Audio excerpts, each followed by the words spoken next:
오늘 아침에 살펴볼 우리 주님의 말씀은 출애굽기 2장과 3장에 있는 말씀입니다. 말씀의 제목은 실패와 좌절 뒤에 오는 성숙이라는 제목으로 주님의 말씀을 전하겠습니다. 난세에 영웅이 난다는 말이 있습니다. 모세도 그런 사람입니다. 이집트의 파라오는 나날이 증가하고 있던 히브리인들의 인구 증가에 두려움을 느끼고 이스라엘의 남자아이가 태어나면 모두 나일강에 던져 악어밥이나 물고기밥이 되게 함으로써 이스라엘의 맨파워를 억제하였습니다. 모세는 바로 그런 시기에 태어나 이스라엘을 인도한 사람이었기 때문입니다. 하지만 하나님은 위기와 역경의 순간에도 놀라운 방법으로 환경을 초월하여 하나님은 당신의 종을 훈련시키시고 준비시키시고 하나님의 일을 이루셨습니다. 모세가 강물에 던져 버림을 받았을 때 마침 파라오의 공주의 눈에 발견되게 하셨고 모세는 그의 아들로 입양되어 자라게 되었습니다. 하나님의 일하심은 그렇게 세상의 환경과 여건을 초월하여 주님이 원하시는 뜻과 계획을 이루어 가십니다.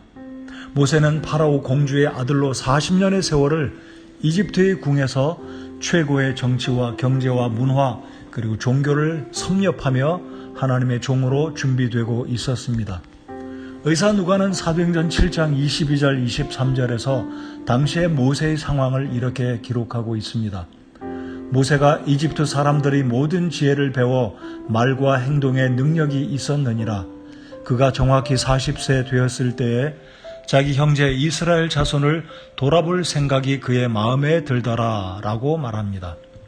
비록 그가 이집트 왕궁에서 성장하였지만 모세는 어려서부터 그의 어머니의 젖을 먹고 히브리 말과 정서의 영향을 받았기에 장성한 모세는 히브리인의 정체성을 버리지 않고 살아왔고 어떻게든 학대받고 있는 자신의 동족을 구하기 원하였습니다. 그래서 오늘 본문 출애굽기 2장 11절 12절은 이렇게 말하고 있습니다.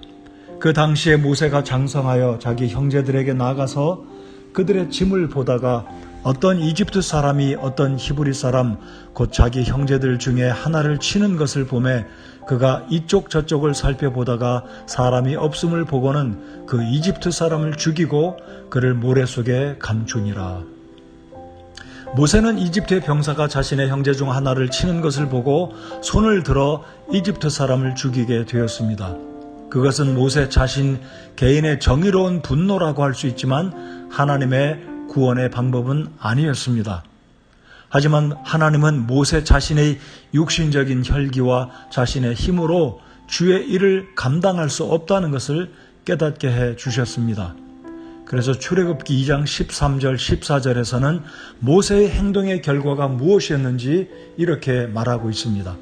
둘째 날 그가 나가서 보니 보라 히브리 사람들 중에서 두 사람이 서로 싸움으로 그가 잘못한 자에게 이르되 내가 어찌하여 내 동료를 치느냐 하매 그가 이르되 누가 너를 통치자와 재판관으로 세워 우리를 다스리게 하였느냐 내가 이집트 사람을 죽인 것 같이 나를 죽이려 하느냐 하니 모세가 두려워하여 이르되 분명히 이 일이 탄로났도다 하니라.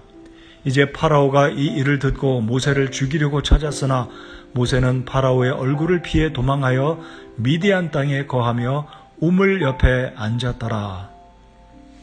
그렇습니다. 모세가 자신의 혈기를 의지하여 민족을 구원하려고 했을 때의 결과는 그가 생각했던 것처럼 형통하지 못했고 결국 하나님의 섭리 가운데 그는 이집트를 떠나 광야로 도망하게 되었습니다.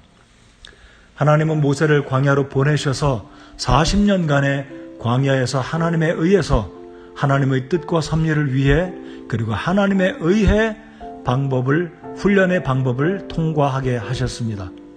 마침내 40년이 지났고 하나님은 그를 보내실 기간이 되었을 때 하나님 다시 나타나셔서 모세를 부르시고 이집트로 보내시고자 합니다. 출애굽기 3장 10절로 12절에 보시면 그런즉 이제 오라 내가 너를 파라오에게 보내리니 이로써 내가 내 백성 곧 이스라엘 자손을 이집트에서 데리고 나가리라. 모세가 하나님께 아뢰되 내가 누구이기에 파라오에게 가며 이스라엘 자손을 이집트에서 데리고 나가리까 하매 그분께서 이르시되 내가 반드시 너와 함께 하리라. 내가 백성을 이집트에서 데리고 나간 뒤에 너희가 이 산에서 하나님을 섬기리니 너에게 이것이 곧 내가 너를 보낸 징표가 되리라. 여러분, 하나님께서 모세에게 이집트로 가서 백성들을 구출하라고 말씀하셨을 때 모세의 대답은 어떠했습니까? 내가 누구이기에 파라오에게 가며 이스라엘 자손을 이집트에서 데리고 나가리이까? 라고 자신을 부인하였습니다. 40년 전에 모세는 자신이 원하면 무슨 일을 할 수 있는 사람, somebody로 생각했었습니다. 우리가 자신을 과신할 때, 자신의 실력을 의지할 때 어떤 인물, 어떤 유용한 일, 위대한 일, 능력 있는 일들을 행할 수 있는 것으로 착각할 수 있습니다. 그러나 실패를 경험하고 고난을 경험하게 되면 하나님 앞에 나는 어떤 것도 할 수 없는 연약한 존재, 즉 nobody임을 알게 되는 것입니다. 다시 말씀드리면 실패와 좌절을 겪을 당시에는 아픔이 되지만 그 결과는 우리가 하나님의 손에서 겸비해지고 성숙해질 수 있는 유익한 과정과 기회가 된다는 것입니다. 그러므로 실수 또는 실패 그리고 고난과 같은 것은 손실만이 아니라 우리의 삶에 필요한 과정이며 성숙을 위한 레슨이라는 것을 알아야 하겠습니다. 사랑하는 성도 여러분, 나의 힘과 노력으로 하나님의 일을 하고자 하는 것은 하나님의 능력을 저버리는 행위이며 동시에 나아가 하나님을 무시하는 처사입니다. 우리가 주님의 영광을 위해 무언가 또는 어떤 분야에서 쓰임 받으려고 한다면 대가가 지불되어야 하며 주님의 손에 의해 반드시 훈련을 받아야 합니다. 모세에게 있어서 전반부 40년 그리고 중반부 40년 80년의 시간은 절대로 낭비의 시간이 아니었습니다. 그 결과로 나머지 모세의 인생의 후반부이자 마지막 3분의 1의 기간 또 다른 40년은 놀랍게 하나님의 뜻과 방법대로 유용하게 쓰임받을 수가 있었습니다. 우리의 인생도 다르지 않습니다. 주께서 우리를 쓰시고자 할 때 반드시 훈련받고 단련받은 사람을 사용하신다는 것을 기억해야 하겠습니다.